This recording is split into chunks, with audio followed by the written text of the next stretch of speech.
When I was 21, I worked a maintenance and custodial job at the daycare just down the block.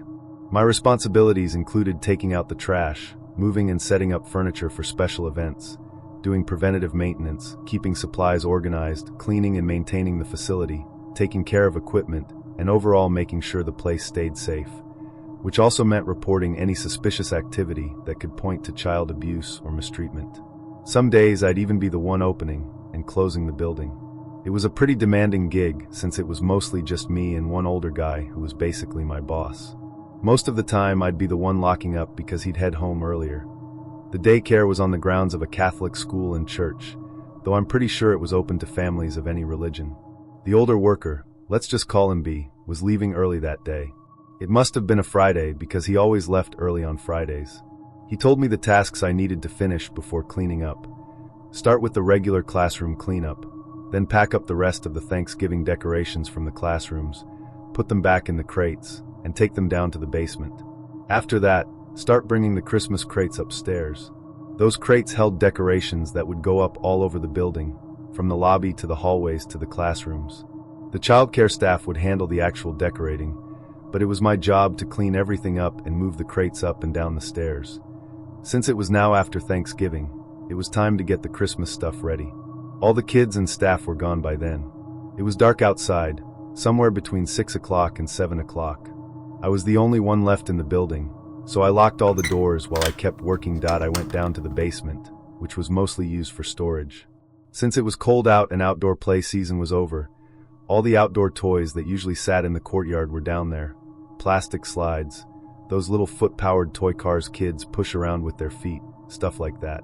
The basement had a hallway that went past the boiler room and hot water heaters, and at the end was the main storage room. That room always had a creepy feel, mostly because of the lighting, or really the lack of it. There was no overhead light down there, just dim corner lights and whatever little glow came from the hallway. The ceiling wasn't very high either. I had to crouch a bit in spots to keep from hitting my head.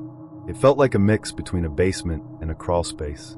Then again, I'm 6 feet 3 inches, so shorter people probably didn't have that problem. The basement had a few small windows that let in decent light during the day, but obviously it was pitch black at that hour, so I used a flashlight that I hauled the Thanksgiving containers down one by one, stacking them near the front of the basement because I was tired and just wanted to get home and start the weekend. Then I started lugging one of the Christmas containers back up the stairs and through the hallway when I heard a kid's voice, followed by laughing. It was muffled, but I knew exactly what I heard, that I stopped pushing the container and started looking around. I checked every classroom, the indoor playroom, the art room, the bathrooms, every room I could think of. There were no kids in the building. Still, every so often I'd hear that muffled voice again. The one place I hadn't checked was the basement. That I walked back to the basement door, looked down the stairs, and waited. Then I heard a noise coming from down there. It hit me that there might actually be a kid down there, so I ran down the stairs yelling, "Who's down there?" Thinking one of the kids had somehow snuck in. I got to the bottom, ran down the hallway to the storage room, and saw one of the toy cars moving, just for a second, before it rolled to a stop. It looked exactly like someone had just pushed it. I stood there, scanning the room. I didn't see any kids who could have done that. I called out, "Anyone down here?" several times. Dead silence. The quiet was almost deafening. I started checking inside boxes and containers, thinking a kid might be hiding in one. But halfway through, I realized there was no way a kid could close any of those lids or boxes on themselves. At that point, I felt like I was alone, but also like I wasn't. I can't really explain it. Then, right behind me, something plastic dropped to the floor. There was no draft whatsoever down there. I didn't even turn around to see what it was. I just bolted upstairs without looking back. I stopped at the top of the stairs, and that's when I heard what I can only describe as a child's whisper coming from down there. I slammed the door shut. I didn't know what else to do, so I called B. In short, he said if I thought there was a kid down there, I needed to call the police.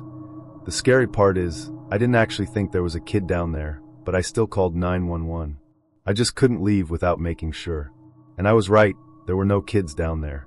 A couple of police officers came.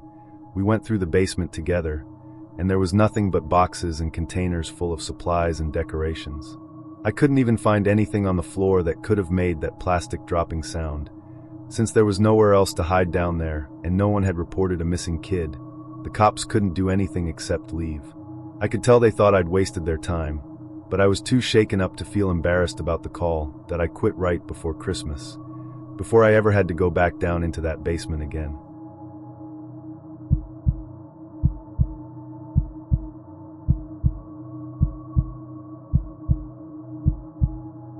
This happened not too long ago.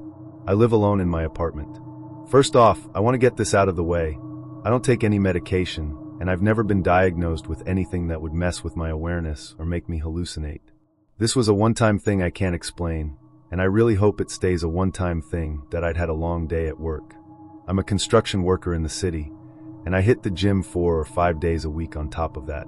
Depending on the projects we're on, by the time I get home, I'm ready to collapse on the couch. That night, I stopped for food on the way home because there was no chance in hell I was cooking. I was wiped out. I got back, dropped the Chipotle I just bought on the ottoman in my living room, and sprawled out on the couch to eat. That IT was later in the week, so I was already running on fumes. I demolished the Chipotle. Could have easily eaten more, but I was so exhausted that I actually fell asleep right there on the couch while the TV was still on. I woke up a few hours later and saw it was around 11 o'clock at night. I was so comfortable under the blanket on the couch that I didn't want to move, but then I remembered I'd left my contacts in. So I got up, went to the bathroom to take them out, and then headed to my bedroom to actually sleep in my bed. As I was walking to my room, I heard my name called from the living room. All I could think was, what the actual fuck? It was a woman's voice. I turned around and went back into the living room. I flipped on the light, but everything was too blurry. I said, "Who is that? Mom?" No answer. I realized I needed my glasses to see anything clearly, so I went to my bedroom nightstand, grabbed them, and headed back out to the living room. There was no one there. I was the only breathing person in the place. My apartment's not big. It's basically the kitchen and living room in one open space, then my bedroom and a bathroom. Not many places to look, not many places to hide.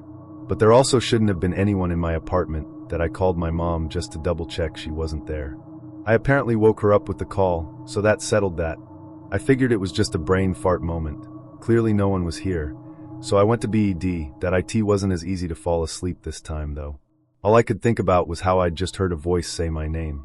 Right when I was finally starting to drift off, I heard a female voice say my name again. This time from inside the bedroom. That I rolled over onto my back and looked across the room. All I could make out was this big, tall, human-shaped shadow just a few feet in front of my bed.